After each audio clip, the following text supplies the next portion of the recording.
PNQ là, il fait la population comprendre qu'il y a beaucoup plus d'affaires qu'un Eurojagnat pas connaît dans la prison. Qu'est-ce qu'il connaît?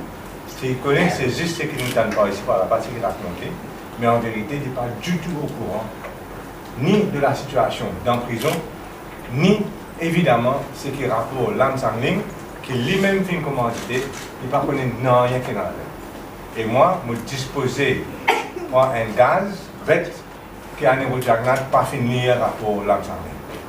C'est clair, il ne connaît rien qui est dans la tête. Et puis, comme moi qui peux dire ça, l'autre qui m'a dit, on va une recommandation de Lam Sang Ling. Donc, la PNQ fait montrer l'ignorance d'un Eurojagnat concernant un dossier clé pour notre pays, c'est-à-dire la criminalité, c'est-à-dire le système pénitentiaire.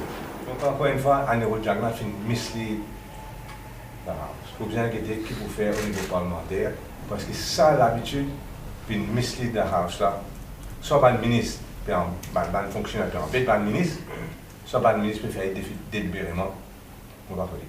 Mais il peut venir une mauvaise habitude, une mauvaise pratique qui est sévèrement condamnée, par exemple en Angleterre.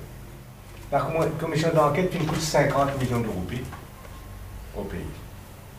Mais depuis qu'il publie ça, le commissaire Lam Sang Ling, Sam Luton, etc., il ne recevoir que des affronts de la part de certains membres du gouvernement, mais aussi affronts du gouvernement lui-même. Est-ce qu'ils sont au courant qu'il y a une commission d'enquête qui a commencé en novembre 2015, jusqu'à ce jour, pas fin de payer un sou. Il fait ce travail 3 ans, presque 3 ans, pas de payer un sou, commission d'enquête est finie depuis 3 mois, là aussi, pas de payer un sou.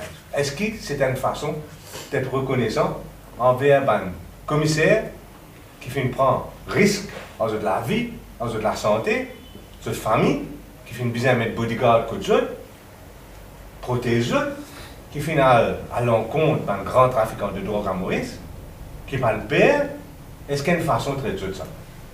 Je me demande de prendre 3 ans pour le payer. En plus, ça c'est le premier affront. Second affront, nous trouvons qu'il va un député, pas le membre gouvernement, maintenant un député finir, l'autre le commissaire, nous trouvons ça, que ce soit l'ancien député speaker, que ce soit le reste, que le bout et compagnie.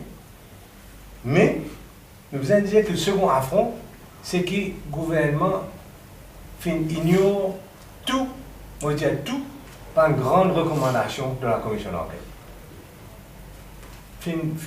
Faire fi de une grande recommandation de la commission d'enquête.